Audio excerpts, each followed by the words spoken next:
Hey, how's it going, boxing fans, folks all over? We appreciate you for sure. Those that are going to be here live and in view, as well as those that will be tuning in on the replay.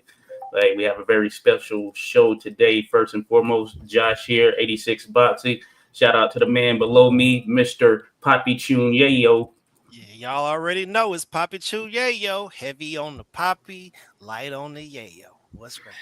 Indeed, indeed. And then my man, Skywalker Boxing, getting the mix as well. Hey, salute to everybody. Skywalker Boxing Media, Team Mo Boxing, no problem.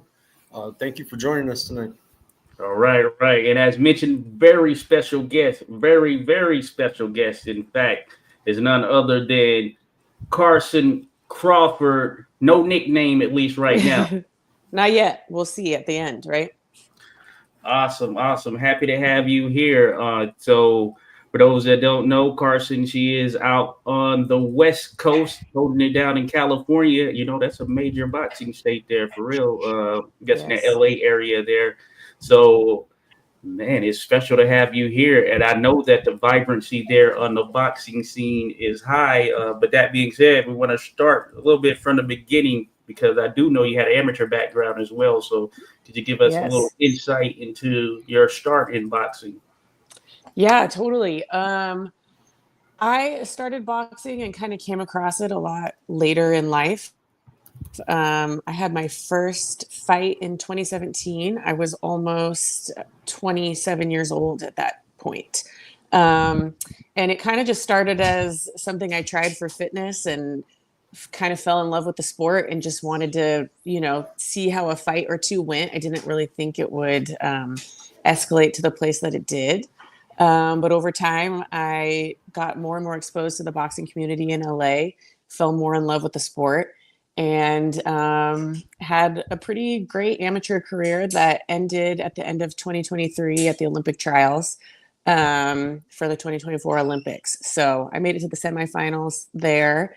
I did multiple national Golden Gloves, national championship tournaments, kind of did the whole amateur circuit, starting at kind of an older age, which isn't completely uncommon for women in the sport, but it was still was not a sport I was ever exposed to before then, but I dove deep very quickly and got a lot in a short period of time. So it's been a great journey so far. Wow, that's impressive. Let me ask you a question about just to caveat off of the Olympic experience. Did coming up a little bit short, did that actually light a fire under you? Like, is that something that kind of a chip that you have on your shoulder? A little bit, yeah, and especially like entering into the pros, knowing that that's not like an experience that a lot of people get to. Um, and I know what it took, like I know the steps that it took to get there, and I know the qualifications that it required, like before even getting to the trials themselves. On that note, we knew our whole group going into the Olympic trials, like my whole bracket, that they kind of, in my opinion, did things backwards. And I'm sure Steph has talked to you guys about this, but they had already chosen their girl for the 146 weight for the Olympics, and that was a lot of the weights. And in the end, I think they might have taken one. I don't know if they took anyone who won the Olympic trials to the Olympics in 2024. So we all kind of entered that tournament thinking like it'll be cool to win the Olympic trials, but we already know it's not leading to the Olympics, which is, you know, a weird and like unfortunate headspace to be in, especially for like people like Steph who won and had been on Team USA. I was in a little bit of a different situation, and I think it was like a little easier for me mentally to just be like, you know what, no matter what, this is like a really good resume builder, and I'm just going to take the experience for what it is. But there were people who had been working for that spot for a long time and were kind of like not given the opportunity that they deserved. So Yeah, that's foul. Yeah. Hey, so I just wanted to jump in there. So, of course, I officiate there with USA Boxing. I'm amateur official there, mm, in general here in DC. So I know exactly what you're talking about. Talked about this with Stephanie as well. And yeah. it's beyond me that approach that they take towards the Olympic team. And for those that don't know, of course, Stephanie, she's a part of the high performance team, which is these are the elite of the elites on the amateur side. And the thought of going to a Olympic trial and it not even mattering in the end whatsoever is pretty crazy. But there's this process that USA Boxing has that is, I'm sure there are some who are probably good with it, but I know a contingent who just doesn't understand why that's the approach as well there. So for sure. Yeah. Hey, listen, I don't gotta be politically correct. What they doing is bullshit. You feel me? Like straight up. This is like rich kids club. Hey, you knew how to do everything since age 4 or 5. You got the silver spoon. You got all the money to be able to go travel all over the country. That's bullshit. We got really talented athletes who work their behinds off that come from smaller places without the same opportunity. That's why I'm so confident in saying that this continent right here, the one that we live on, is going to continue to whoop ass everywhere until the end of time because nobody got it like we got it. Yeah. That's it. Agreed. Mic drop. That's it. Ass whoopers. We're dropping that thing for sure. Yeah, listen, I'm looking forward to. So when is your next fight? It's this coming Saturday, August 30th. I'm going down to Rosarito, Mexico. Cute little beach vacation town, little surf town, just south of Tijuana. So I'll be down there to fight a girl from Mexico City, and we're just gonna get this second one on the books. Get to 2-0, start building this record a little more. So. Nice. I got a couple of friends out of Albuquerque. They're going to be on the same card. I got a kid, Yoruba Moreau. Oh yeah, I know him. Yeah, I know his sister a lot better, but his sister Pueblo Rican. Yeah, she's they're great fighters. I got a heavyweight. He's Russian. He goes by the name of Baby Drago. He's out of Albuquerque, but he's John Jones' striking partner. So yeah, I saw him on the car. I saw that name on the list. Yeah, so that's cool. Yeah, that is pretty dope. And Carson Skywalker, he's from the new version of Mexico, so not the one you're going to, but the new version that we have. The new one. I'm in Albuquerque. Good old Albuquerque. Yeah, it's been a while since I've been there. So how has the transition been from amateur to the pros? Are you signed by anybody? I'm not signed by anyone at this point. My coach is a pretty he works as a manager, kind of just manages local fighters as well. So I've kind of allowed him to manage my career so far, and he's doing a good job of getting me fights and helping me kind of connect with the local promotions. But yeah, we're not signed to anyone yet. Just working on building the record up and seeing what kind of attention we can get that way. So. Now, do you work out at Pullman's gym as well, Carson? I'm not at Pullman's. I've trained with them quite a bit, and John's helped me a ton, and he's a phenomenal coach. He's pretty far from where I live, so that's one reason I'm not there. But I'm at a gym, but I'm also, I love my coaches. I'm at a gym in Hawthorne, California called Sweet Science Boxing. Okay, Sweet Science. Hey, that's taking it old school right there. That's what we call it. Science. Oh yeah. Well, good to go. Good to go. Hold up real quick. I want to shout out those that dropped in. Shout out Just Frank in the mix there. Appreciate you there, Just Frank. Rodolfo Rivera Jr. in the building as well. Salute to you, Rodolfo. We got Picasso, Brazilian Jiu-Jitsu specialist. Picasso, he's a BJJ painter, I guess you can say. Ernest dropped in, of course, Skywalker. Shout out to Gray Fox. Appreciate you there, Gray Fox, representing. We're here with Carson Crawford. You'll see it scrolling at the bottom of the screen in terms of the handles and everything. But you can follow her on Instagram as well there at Carson CRWFRD. So you see the little abbreviation there for Crawford. So you need to see that. We'll drop it in the chat as well. Again, here with Carson Crawford. Fighting out of California, right? And hey, California's a hotbed there as far as the boxing scene is concerned. Ernest and I, we're both on the East Coast. He's in Virginia. I'm in DC, and hey, we have a good bit of action out here as well.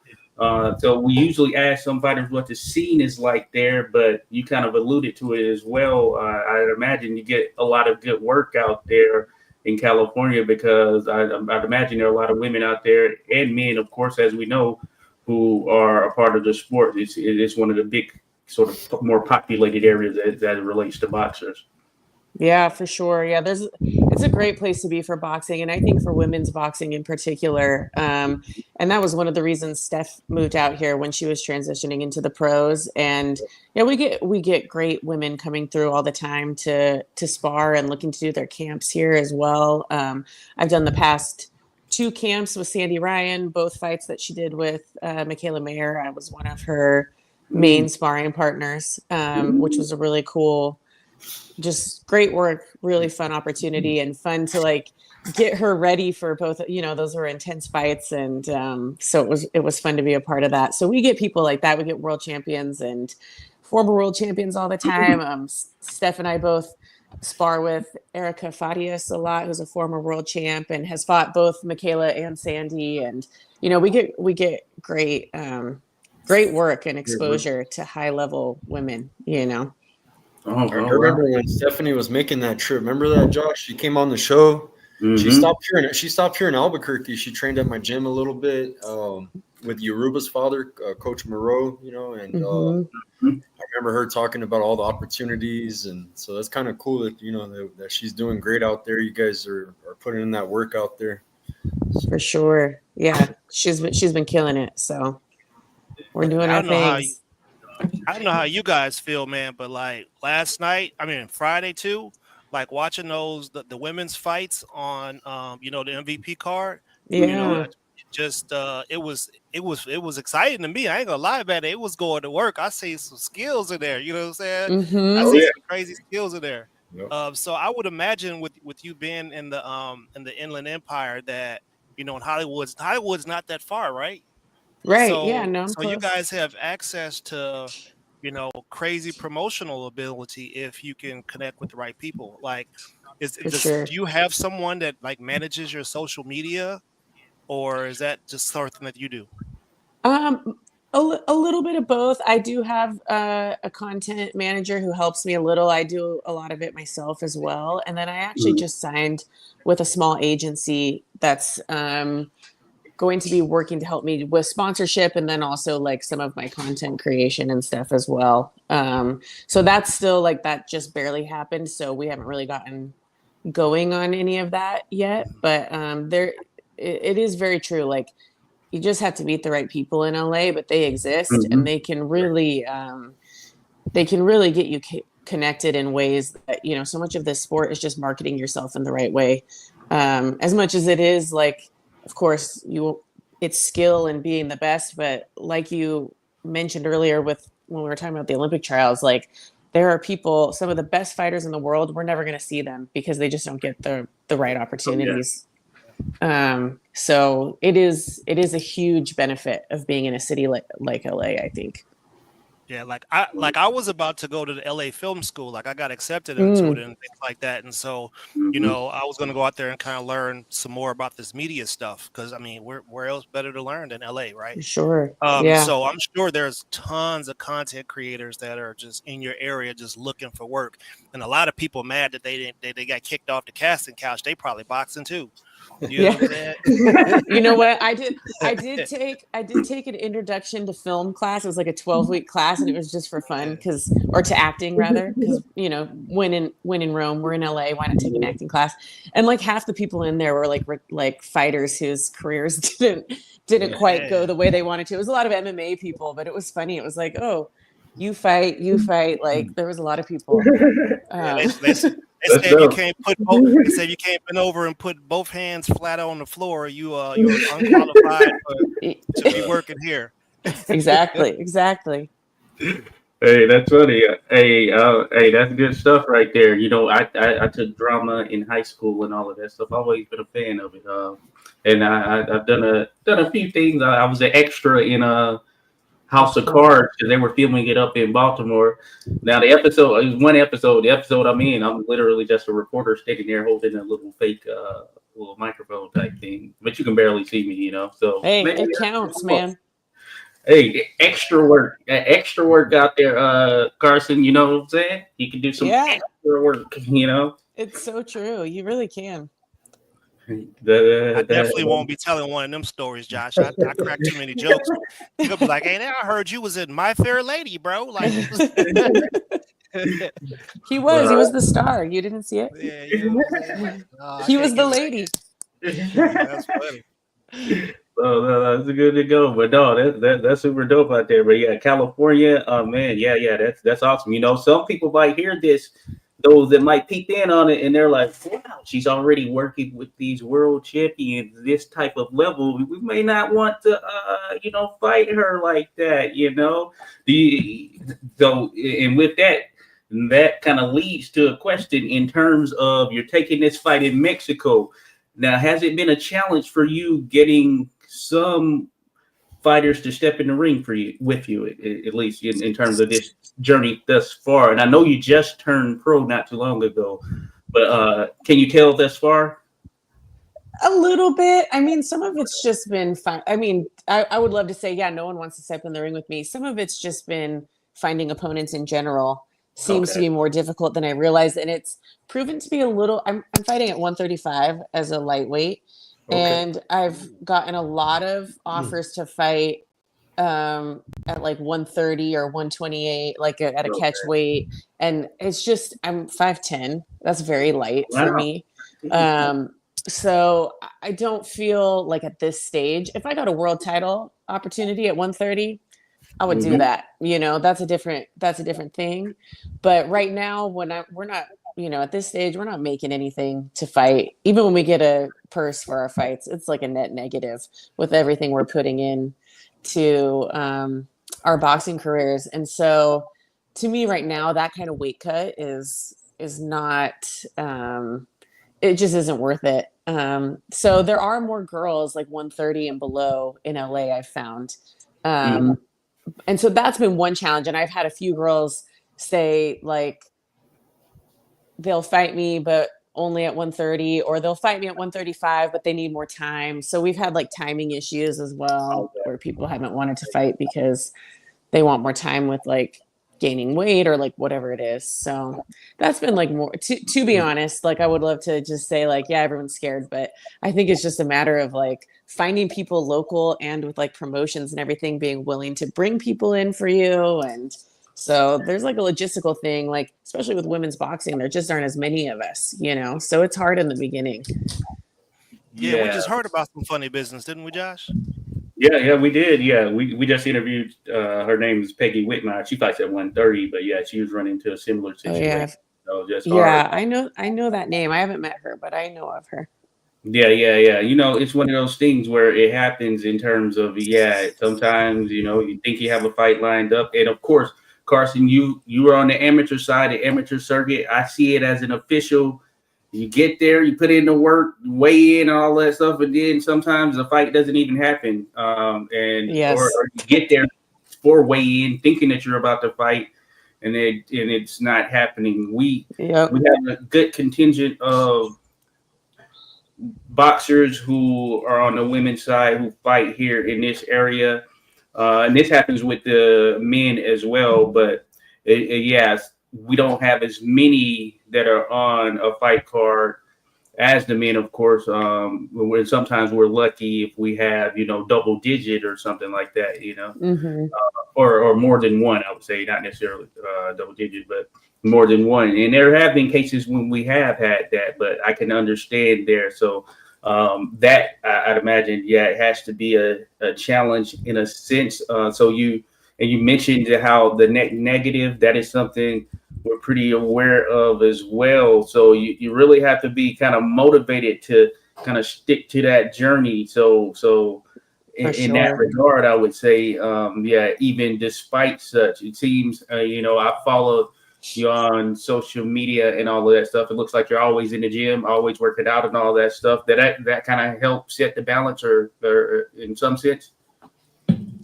Yeah, totally. I mean, I think always being ready is how you have to play it. Like you can't, especially at this stage, I guess once you have some world titles, you can kind of pick and plan your camps a little more, right? But when you're just building your record, like early in your pro career, like opportunities can come at any moment, and you kind of just have to be ready to go. So I try to stay close to my fight weight, so that I could easily do my cut in a shorter period of time. And we're always training, and we're always sparring. We're always running, doing the strength and conditioning, doing all the things, of course, with like rest and recovery. And I believe very strongly in all of that as well. But it's always being ready, so that, yeah, when you do get an opportunity, a promotion says, hey, a slot just opened up, we have a girl that you can just say yes, and there's no stress. Be ready. Yeah, stay ready so you don't have to get ready, right? Yeah. That's the motto. In the lightweight division, did you watch the Stephanie Han fight yesterday? Yeah, I tuned in. I didn't realize it had started yet, and then I tuned in when I got on Instagram, and I saw the knockdown in the first round, and so I was like scrambling to get DAZN on and watch. So I missed the first. I think by the time I saw that post, it was like 3 or 4 rounds in, but I watched most of it. I want to give credit to Jake Paul on what he's doing for women's boxing. I know he gets a lot of criticism for everything else that he's doing. A lot of people think that he does all this with the women to kind of like, get people's attention on that, and compared to the criticism, like making the Tank fight and stuff like that. And what do you think about if you ever had that opportunity to sign with the promotion like MVP? Would you jump on it?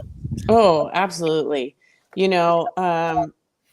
know that Jake Paul's gotten a ton of criticism, and we could criticize probably any promoter in this sport. Like, there is all kinds of weird things going on in the sport of boxing, but no one is putting the time and attention and money into women's boxing like Jake Paul is. So regardless of how you feel about anything else about him,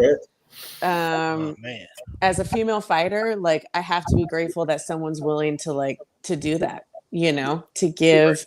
And regardless of what his motivations are, like, maybe they are all to just like legitimize other things that he wants to do. Okay, it's still someone putting time, money, publicity, all the things towards women's boxing, which like very few other people are actually doing. And I've had good friends signed to like more like long-standing promotions, and maybe what other people would call like more legitimate promotions than MVP, and they've had horrible experiences with the women not being marketed well, not being prioritized, being like put on the shelf, forgotten, like all kinds of things. Very talented people, and MVP's not doing that to the women. So I'm from the same neighborhood as Stephanie Han, and I'm close with the Han family. And I remember when she got that title on King's Promotions, it kind of opened up the door. And now they're like really pushing her. Man. I like the way they're marketing her, and starting to gain a lot of new followers. I like the way that his promotion kind of puts fame on people. She's big in El Paso, but now she's big everywhere. So it's kind of cool. Sure.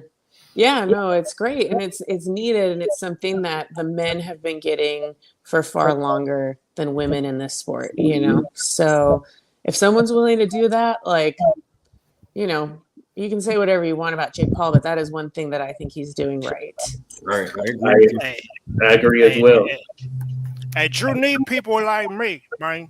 Drew need people like me, man. I'm going to tell you every time. Promotions need to do it, man. They need to do it better, They got to sign more females, especially females that got the amateur pedigree. I'm about to land this plane. I'm about to land this plane in Portugal. It's mad windy there. You feel me? Hey, hell no. Listen, I'm going to give Jake Paul some credit, right? What he has done for women's boxing is absolutely incredible. Like, I love what he's doing for it. But man, this dude is pimping boxing. I gotta say it. He's been pimping. Shout out to our man with the fast jab. He's gonna be on later on tonight. But let me tell you this. All right. Jake Paul is leeching off of boxing. Have you ever seen the Suge Knight thing when he went on the stage at the Rap Awards? He said, "Hey man, if you want your promoter all up in the videos, dancing and stuff like that, come sign with Death Row." Jake Paul had to get out, bro. Get out the ring, bro. Let them get their shine. You already doing the events. You the A side for everything. Get your butt out the ring and let them get their shine. That's all I'm saying. And I've come to a point. Me and my wife talked about today. Jake Paul is our last hope for. We need a billionaire to go and fight these global people to be able to stealing boxing from America. Jake Paul seems like he's the last hope we got for us to be able to hold on to what we got. So I guess we got to get behind him for that, but he's still pimping boxing. Well, you know, shout him out in this. Give him a call to action. Tell him what we need. No doubt about it. No doubt about it. Him not to play video games ringside. That's disrespectful, fam. I didn't know that happened. Yeah, people are getting punched in the head and they sitting over there on their couches playing video games. Oh my God. What I'm saying? I'm still mad about the Mike Tyson situation. I ain't gonna hold you. No, hey, it's hey, what I will say is this. I like what Jake Paul is doing as far as bringing in the women. I mean, the presentation and all that goes into it is absolutely excellent. I was just saying this last night. And I was actually mentioning it to my partner as well, that I think that the presentation, as far as what I've seen here over the course of the last year, that might be the tops outside of when they have fights in Saudi Arabia, where I know they have a lot of money that they put into it as well. But outside of that, I think that the MVP presentation is pretty stellar. You know, I kind of like everything that they have going on about it, and there's really effort put into it as far as that quality. And the fights that we've seen are generally 50-50 fights, 50-50 matchups. So I think that's what we want right there. Definitely more exciting to watch 50-50 fights. And I think some of the newer promotions are doing that a little more. MVP and OTX, and they're you know, making matchups that are, I mean, it's exciting fights, you know. And we've gotten into an era of boxing where everyone's so afraid of losing. You guys were talking about the rubber duckies. So they're ducking, you know, who should rightfully probably be up next. And I think it's unfortunate for the sport overall because it just holds the sport back from progressing. The more the best of the best are forced to face each other all the time, it elevates the whole sport, and I think it trickles down to everyone coming up below them, because every time we set a new bar, everyone tries to aim for that, you know. They need to keep the same energy too, Josh. When the commentators, you know what I'm saying, they need to keep the same energy, because I heard them say that, you know, this fighter who's 21-3 is on his last leg, but 2 fights before him, they had a dude that was 21-42 fighting a guy that was 3-0. You see what I'm saying? Like, you can't say somebody's on their last leg and they're at 21-3, and you got a guy that's 21-42 fighting a guy that you're trying to present as a real threat out here. Like, we're not going for that. Hey, Carson, I wanted to ask you, is there any fighters right now in your division that fight in your area that you have a history with from the amateurs? My division in the area? Well, she's a friend. I'm wearing my friend Chelsea May Anderson. Yeah. Okay. So, and we fought twice in the amateurs. We're 1-1 from the amateurs, and she's 8-0 now. She just had her 8th fight. She would love to fight Stephanie Han. She's in the same division. She's a little ahead of me, but we spar all the time. Ahead of me in the pro game. You would like to call out that would be in that hold up, Skywalker. No, mention to Stephanie Han that she would love to fight her. Okay, Chelsea. Yeah, let's get Chelsea in there. Let's get it, Chelsea. I'm live on my Facebook, so Stephanie, if you're out there.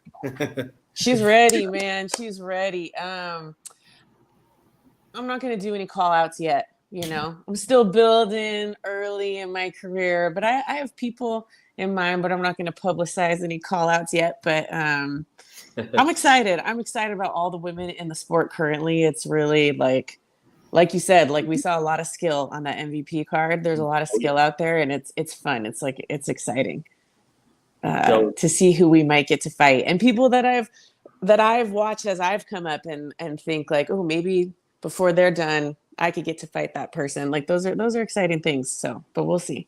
And I can't wait to. I feel like we're like 3 years away, guys, from these divisions having enough women in them, so that we can get some round robins. Because I'm trying to hear some smack talk. I'm trying to hear somebody talk about somebody bunions. Like, yeah, you got bad knees. You know what I'm saying? I'm trying to hear all that. Sometimes we get women on when we interview them, and they already got a hit list. If they're 5-0, they're already talking. At 5-0, they're talking, huh? So. Yeah. Let me get back to you when I have a few more. Right. Yeah. You're going into your second fight, right, Carson? I'm going into my second. Yes. Okay. Yeah. She's still building that up. You have to put in that work there. No, I'm with that though. Definitely with that. So, but no, that is awesome. Yeah, just hearing you, I wanted to mention one thing there in terms of what the women are doing in the sport. And Ernest, what you said there in terms of we're a few years away, because I remember. I don't know how long ago it was when Bob Arum, who was over Top Rank, said, he was talking about the women's side of boxing. It was like nobody watches it or something to that tune. And it's not to disparage him or anything, because he had some women signed and all of that stuff. But I say that to say, look at where we are. Look at what Katie Taylor, Amanda Serrano, and the cards that have gone on in Madison Square Garden.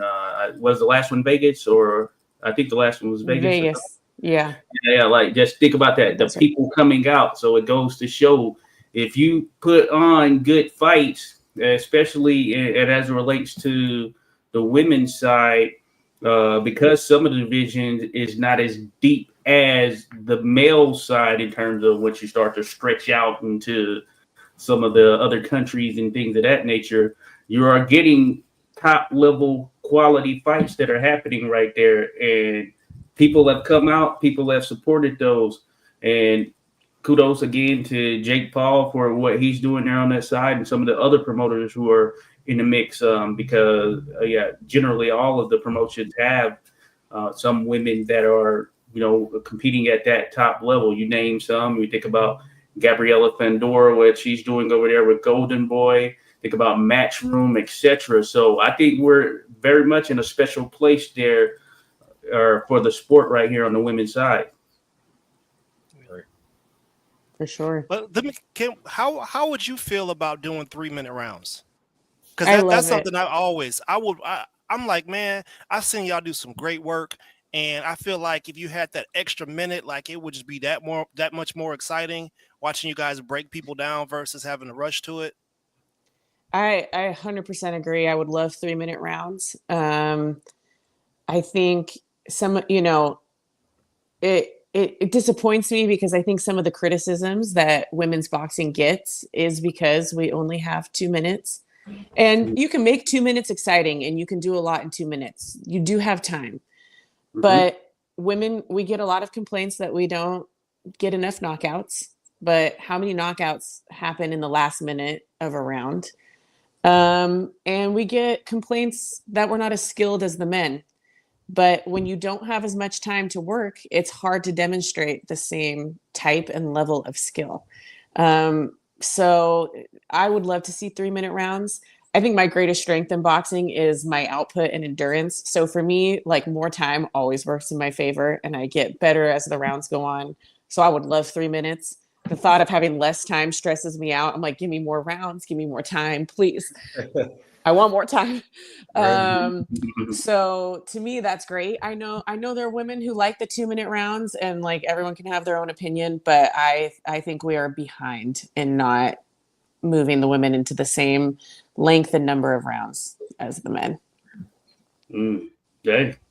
We've heard the calling for such there. And as you mentioned, some can get it done there within the 2 minutes and all of that stuff. You spoke on endurance there. So I was going to ask, in terms of when you were younger, were you competing in other sports? Was there another sport that you had a love for prior to boxing? The sport I did the most, like all through growing up, through like youth through high school, was lacrosse. So that's definitely where it's a lot of running. So that's where a lot of my endurance came from. And there's a bit of aggression in lacrosse as well. Yeah. So I think that had some overlap in kind of transitioning me into boxing. But that was the main sport I played. I did a little bit of soccer. My family, I'm from Colorado, so I grew up snowboarding. But as far as like competitive sports, like lacrosse was the main one that got me that kind of background, I think. That almost answered my next question. I want to ask you, Carson, outside of boxing, like right now in California, what are your hobbies and interests? Well, before boxing, I was a visual effects artist. So I studied computer animation in college. So I still like to draw a lot, and I do I like creative visual art type of things, and that's definitely a hobby for me.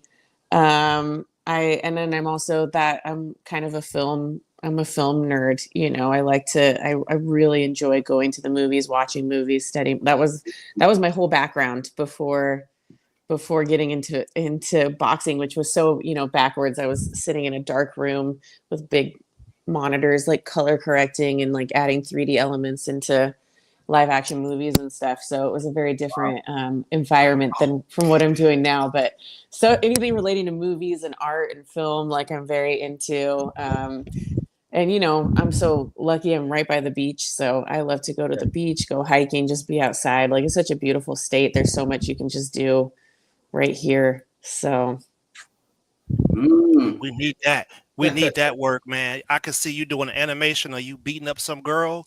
Like I'm talking about, you know what I'm saying? Some next level trolling. Like we could get into that type stuff. That's gonna be the new shit talking. Is like a preview of what the fight's gonna be. Oh yeah, animation. That would be dope. Oh, speaking of that, that's pretty awesome right there, Carson. So I just wanted to ask that you mentioned this. A movie that you can watch at any time. You can just throw it on and you still look at it and view it as like it was your first time, as though it was your first time watching it. What would that be? Mad Max Fury Road. Oh wow! It is my all-time favorite movie. I think it is nearly perfect, and I can put it on anytime, and I still just fall in love every time with the whole thing. I think it is really beautiful storytelling, and the visuals are like immaculate. I think the acting is very well done for having especially for having very minimal dialogue throughout the whole film. And I love action. So it's my genre, but I think it's way more than an action movie as well. And tells like a much deeper, like emotional story that I feel a lot of people overlooked, but that is my favorite movie and I could watch it anytime. Wow. And if I'm not mistaken, there was an old version and I know the new version. Was there an old version? Am I mistaken there? Yeah. So that's Mad Max Fury Road is the fourth one. In the series, they had 3 Mad Maxes. They had Mad Max, I think it was just Mad Max, and then they had Roadrunner and Thunderdome, and those were all with Mel Gibson. And so that was like back in the 80s, late 70s and 80s. And I think Tina Turner's in Thunderdome, and she plays this like very cool villain. If you haven't seen it, that is a great movie. It's a really good movie too. She ain't lying, Josh.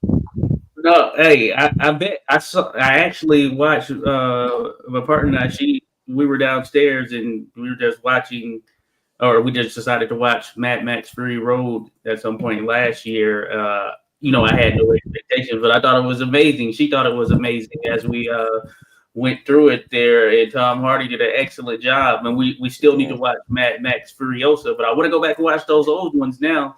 But you are correct, those visuals. Ones.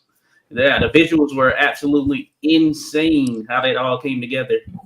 For sure. Yeah. It's just like it's art to watch. And then the music and the sound, everything, like just the production quality is so high. But I had friends who worked on that movie and they're like, it was hell to work on because that George Miller, the director, is just it's so good because he's such a perfectionist. So they redid things like 10 times more than you normally would. Working for a director, he's like really, really like really a perfectionist, but that's why, he puts out quality work. So. Hey, listen, if y'all want to see, hey, this type of person you need on your team, you need some people that got a bunker. You need some motherfuckers that can survive the wilderness when the electricity go out. You need, 100%. we need Jose, who's in the chat. We need Jose because Jose, everything he kill, he eat. He don't eat nothing he don't kill. You feel me? So you need a good team, fam. You do. I mean, the zombie apocalypse is coming. We just don't know when, so we need to be ready. All three of us are ex-military, so we got the security. We got the security now. I just need somebody to take care of the rashes. Exactly. You guys are set. My uncle was a legend from California. He's hanging up on the wall. His name was Papi Choon. They call him the schoolboy, but he was like the first golden boy before Oscar De La Hoya from the LA area. He's from Pacoima, so. Cool. That's awesome. 2-time WWE champ and Hall of Famer. So. Wow, amazing. That's quite the lineage. Yeah, that's crazy. Yeah. Fighters. I always show a lot of love. My team, Mo Boxing, no problem. You'll see us at a lot of events. Yeah, I've seen you guys around for sure. Yeah, we're based out of California. I'm the Albuquerque representative. I go to the fights in Vegas and Phoenix and stuff like that. But my team's primarily out of northern and southern California. So amazing. Yeah, I see you guys around, and I see you on Instagram a lot. I see. Thank you. Yeah. Yeah, out there for sure. And shout out Dom's Talk Boxing. Dom Talks Boxing. She was gonna be here, but she it's a birthday, so happy birthday, Dom. Happy birthday. Real quick, shout out to the chat as well. Shout out, we got Raheem. What about New Jersey? Al Raheem. So he's with Pro Say. He's the owner of Pro Say Boxing. I don't know if you've heard of them. They have like a little diamond on the gloves and everything. Hey, Pro Say. Hey, Al Raheem. A perfect candidate right here, Carson Crawford. Yes. I mean, she would be amazing in some Pro Say gear. I partner with him in my city, and I've sponsored a lot of kids. We just got a female. She's a minimum weight Women International Boxing Association champ. Okay. He's got her sponsorship, but he does awesome quality. We call him the Tony Starks of boxing because he does everything: hand wraps, gloves, fresh outfits, like anything you can. Arms dealer. Yeah, and he's got style to him, so he's got that East Coast style to his gear, and it's real popular in my city. It's kind of taken over my city, so we got a lot of gear. The kid's been rocking it, and so he makes nice gloves and hooks up fighters too. So cool, that's good to know. You hear that, Al? Hey, there is a question that we typically, we like to. As we introduce, new fighters to our audiences, we like to ask. It's kind of like a psychological question in a way. There's no right or wrong answer. It's just basically you putting three things in order of importance for you. You can explain why you have them that way, or you can't. There's no wrong answer. But we would like to know if you have belts, legacy, and money. Like which order would you put those in? And if you want to explain why, you can. If you don't, that's fine too. I think I remember you asking Steph this question. Consistent. I think legacy, then belts, then money, and it's not because I don't think like women should be getting paid way more for what they're doing in the sport, and the money matters, but I don't think for myself. So I don't know. I'm like back and forth because also I want women to get paid in the sport and the money does matter, but I'm in it the most because it's of the things that I want to achieve. And I think legacy matters because with or without the belts, if you create a legacy for yourself and people remember you and you were a fighter who performed in a way that people wanted to watch, like that lasts longer than anything. The belts demonstrate that you're the best in the world. And then the money should, it should align with that though. It should be the appropriate amount accordingly. So, and I like that you say there's no wrong answer because I don't think there is. And I think I'm in a very fortunate place where, I came from a totally different career and I didn't know anything about boxing until I was like 26 years old. I don't have to box. I'm here because I want to. And so that's why money is not like the top one for me. It's I could do other things, and I could go back to visual effects. I have other things that I'm doing, but I am here because I want to do it, and because I love it, and because I want to get to the places that I can see myself going. So I think that's why I choose that order. But I know that that is a great privilege, and also very rare in this sport. And I try not to ever take that for granted, like everything that I've been helped with, and that has allowed me to be here, that has allowed me to transition from a totally different career into this and pursue this dream that I have like so heavily. Like that is not something that a lot of people get to do. That's right. And there's a lot of people in the sport doing it because they feel like they have to. Yeah, unfortunately, boxing is a struggle people's sport. Places, where poverty's high at. A lot of fighters come from places like that, and they have chips on their shoulders, and they got some other things with them. So I think there was who was our guy? He fought at 154, and he passed away. I can't think his name right now. Patrick Day. Yeah, Patrick Day. I think his parents were doctors. And he didn't, it was just something that he wanted to do. And it's just like, I know there were conversations with people that saying, okay, does this person really want to do it? Do they really want it? It's like, yeah, if you're getting punched in the head, you're not just doing it for fun. This is something that you want to be there. Oh yeah. So definitely a respect. Shout out to you for, having that competitive spirit and wanting to come over here and do it and get it done. That's what I'm talking about. Thank you. I appreciate that. Yeah, you got a great reputation though, like with the boxing community. I've heard your name a lot too, brought up with sparring and Steph Simon. I've seen you with Stephanie Simon. So thank you. Yeah, keep continuing trying to market yourself and put yourself out there. And definitely, I think that helps fighters get noticed more and get more opportunities. So absolutely. Yeah, I appreciate that. Thank you. No doubt about it. And with that, kind of on that same conversation, of course, one of the greatest fighters in history, arguably the greatest fighter, no question, one of the top 3 greatest fighters, a guy by the name of Harry Greb. He fought there in the early 1900s into the 1920s, and he came from this middle class family, and he was good. He didn't have to do boxing or anything of that nature. If you don't know Harry Greb, folks, check the channel because I talk about him on the channel. There's some things out there, but that just goes to show you that if you put your mind to it and you want to do it, you can get it done there. So I love to hear it there, Carson. And hey, you started in the amateur ranks as well, because we get some people on who haven't had any amateur fights or anything of that nature. And of course, you can still proceed. You can still do your thing there.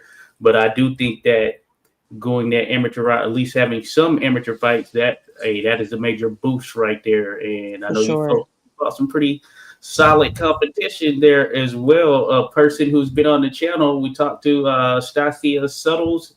Oh, yeah. Stasia, you right? Yeah. Yeah. Sure. I actually, is it Stacia or Stasia? I've heard people pronounce it both. Stacia? Yes. I'm not sure. I think it's Stacia. She didn't mention it. There we go. Josh, you have to get that. Just say the natural. That's her nickname. You better get that sugar out of the grits, Josh. You got to put salt and pepper on it. In Team Combat League, I don't know if you've been looking at the highlights, but she's doing great. She's killing it in Team Combat League. I've seen.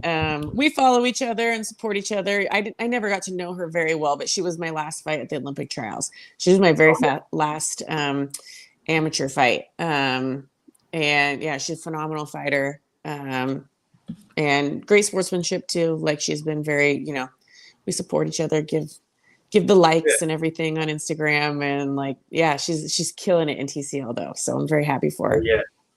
Coming to the ring at 135 pounds is Carson CC Animations Crawford. There's the nickname pitches. CC Animations. Carson the animator. Comment for her nickname. Leave it in the comments section. Yeah, give me some ideas. The animator. People will be like, the animator. Interesting. I wonder what that ties to. Because she paints pictures there in the ring, maybe. That and something else. She can do it there outside of the ring as well. That'd be cool. I like it. The animator. She wrote "whoop ass" all over her eyeballs. They were black. All right. Perfect. All right. I like where you went there. But that's awesome right there. The animator, Carson Crawford. We got her in the building here, folks. And man, it's been amazing right there. And interesting thing, you and Stephanie Simon both fought Stacia. Yeah, we did. And Steph and I fought each other as well. So we've all fought. We fought each other. Oh, I need to go find that fight out there. If it's on film, I need to go find that. Carson Crawford versus Stephanie Simon. That's an old one. She was my first. She was my first fight as an open fight. Like I just was coming out of the novices, and so it was like my 7th fight. And I was like, you know what? Yeah, like you can wait till you can do 10 fights as a novice. But I was like, let's go to this national tournament. Let's do it. It was technically 2020 nationals, but because of COVID did it in the beginning of 2021. And she was the first name I drew, and that was my hardest fight in the amateurs for sure. She very quickly showed me the difference between novice and elite, but I did pretty well. We made it through the 3 rounds. I gave her a tough time, and we were both tired at the end, and became obviously. Now the rest is history, but she's the best. But that is dope. I didn't know that. That's amazing right there. We get Stephanie on. We're gonna have to talk about it again. Oh yeah. She hates it. She doesn't like. She doesn't. I always joke that she beat me up. She's like, "No, I didn't," and she hates it. So, so definitely look it up. Yeah, that is so funny right there. And for those that don't know, you're thinking about getting into the sport of boxing. Yeah, when you go there, you go to those national tournaments, events like that. Yeah, it's a draw, so you never know who you're gonna get in your first fight, and it could be a game changer for sure. For sure. I saw her bring those big guns out, and I was like, "Oh, who signed me up for this?" Love good stuff right there. Like, yeah, you're gonna walk in here, you're gonna have you're gonna be able to inhale all the air, but you're gonna have sleep apnea after I get done whooping your ass tonight. Exactly. Oh yeah, no. That's that's amazing. That is amazing right there. Man, hey, we appreciate you, Carson, for being on here. And you know what? We got to get you back on because I feel like we could have this conversation all day. You know what I'm saying?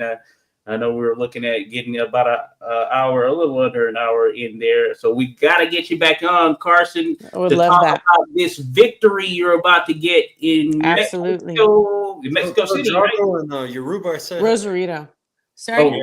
Yoruba and Drago, what's up? Oh, yeah. I'll make sure they say what's up to you guys. Yeah, we'll say hi. For my gym, too, so.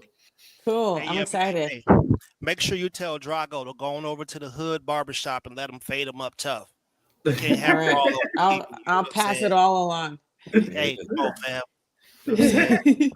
No, that's good stuff for sure there. No. Carson Crawford, folks. Man, we appreciate everyone being in here. Shout out to Angel Diaz, my man Dan, who dropped in as well. Pro Say, you're still in here. Remember, Carson Crawford, you're going to have to hit her up. She needs some gear there, but she's fighting this weekend, folks, in Mexico City. Is that going to be streamed? Is that going to be streamed? We're not sure yet. I'll try to get you a link if it is. I'm still waiting on a little bit of information. But okay. I can definitely send it to you guys if it is. Cool. Let us know because we're going to share and all of that stuff, and we're looking forward to see you. And we try to, keep it neutral, but I think, we might be rooting for you in that contest. We might. I appreciate it. Well, good stuff there indeed. But Carson Crawford, folks, holding it down with us here out in California. We appreciate her coming on. And the Instagram, it's been scrolling across the bottom, and I actually dropped it in the chat as well. So be sure to go check that out, folks. It's at Carson. Well, I did it wrong in the chat. So look at what's scrolling at the bottom. Carson, KarsonCrawford. And we're going to make sure to share it here on the channel and the community page as well. So thank you, Carson. And any last thing you want to share with the fans and everything? Those that are going to be watching, your supporters, family, friends, all of that stuff, Carson? No, just, I'm super grateful for everyone who supported me this far and gotten some sponsors for this fight. And I'm really grateful to them. I'm grateful to my family. They've been super supportive. Steph's been a huge supporter. She's coming down to Mexico with me. And, get Chelsea May her fight with Stephanie Han, Chelsea let's make May it happen. Anderson, Stephanie Han, we want to see it. Shout out, We want to Stephanie see it. Simon, the Fighting Marine. Oh, hey, Ooh. plenty coming up that we can discuss. We're getting so many good nicknames going. We're gonna the animator, Carson Crawford, the animator. You know what I'm saying? Listen, hopefully we sparked to something in you, and maybe put that on the short list, Carson. The animator, that needs to be on the short list. I mean, yeah, I like it. It's definitely up there. It's up there. Well, good stuff. Good stuff there. And thank you all. Thank you, folks. Thanks everyone who dropped by, showed some love and all that stuff. And stay tuned. We're gonna share some stuff on Carson. We've got another interview coming up. It's gonna be here in about 3 minutes, I guess you can say. But that being said, Carson, we're gonna get you back on here at some point. Yes. Thank you all. Have a good night. Enjoy the rest of your weekend.